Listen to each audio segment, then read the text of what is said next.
Nessun centesimo è stato rubato e soprattutto ogni euro è stato ben speso. I capigruppo in Consiglio regionale si difendono. Il Veneto non è il Lazio, spiega Laura Puppato del Partito Democratico. I soldi ci sono serviti per informare capillarmente i cittadini attraverso campagne sul trasporto pubblico e sul nuovo piano sociosanitario. Quando vogliamo fare una manchette su un giornale per far conoscere le nostre idee, come faremo altrimenti?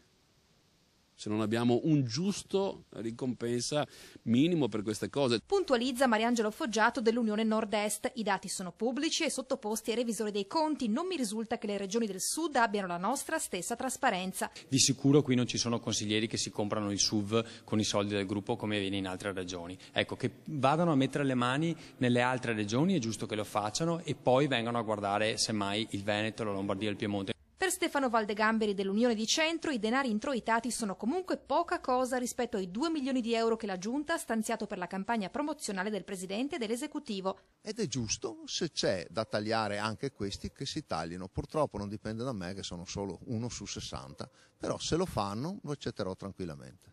A livello nazionale il Popolo della Libertà vuole sollevare il caso, ma gli azzurri veneti sbottano. Non ho sicuramente il tempo e la voglia di partecipare a una riunione che reputo quantomeno inappropriata, perché non devono venire da noi a insegnarci come si fa a fare contabilità di gruppo e neanche come si spendono i soldi del gruppo. In futuro però dovrebbe calare anche qui la scure. Il nostro obiettivo è quello di ridurre sia il numero di personale sia quelli che sono i costi, compresi quelli dei gruppi.